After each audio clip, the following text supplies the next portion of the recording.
As for the issue of unemployment that people suffer from, my sincere advice is based around a few basic points. The first one is trust in Allah subhanahu wa ta'ala and remember your rizq comes from Allah.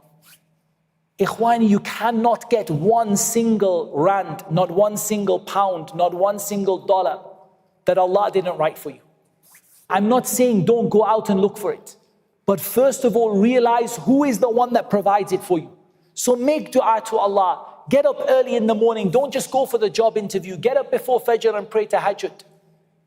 The next thing is, after putting your trust in Allah and making dua to Allah, go out and look for your work.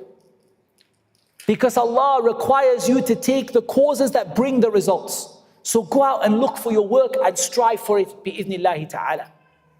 But in doing this, never ever compromise on the haram.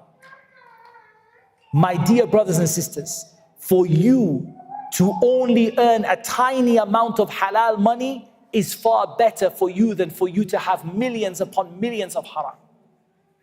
The most happy people in this world are the people whose earnings are completely halal. And wallah, many of us fall into haram because we get desperate a bit and it's like, you know, I'll just do it this one time and I won't do it again. Make a promise to yourself, Ya Allah, I will lie on the street at night and I will eat the leaves from the trees, but I will not take money that is not my haqq. I will not take haram.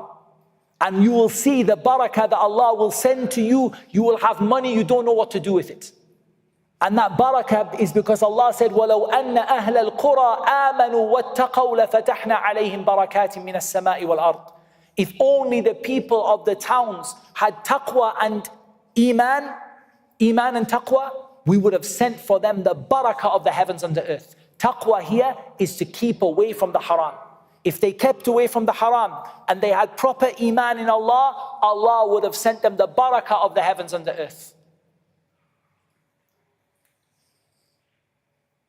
And I also advise, as my last point on the issue of unemployment, I advise you to concentrate on building up skills.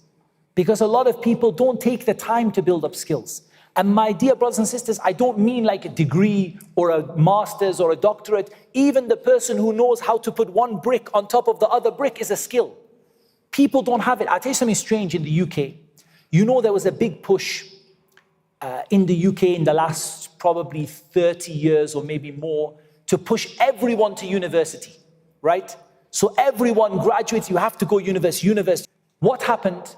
We ended up with a shortage of bricklayers and electricians and plasterers and plumbers, people who could do the manual labor. We didn't have anybody.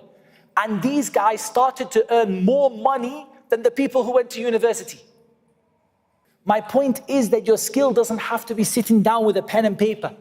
Learn a skill, even if it's something small. And then my final advice to the shabab, barakallahu feekum, is when it comes to work, I honestly suggest an education. I suggest that you think about the kind of job you're going to get before you start that route to education.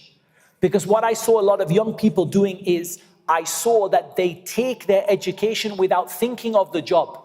And then when they finish the education, they say, oh, there's no jobs like this, or there are no halal jobs, or I have to take a haram job in it because there's no option for me.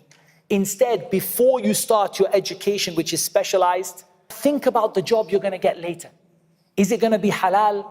Is there a good chance to get a halal job, inshallah? Or am I doing something that 4 years later I said, subhanallah, I can't even get a halal job?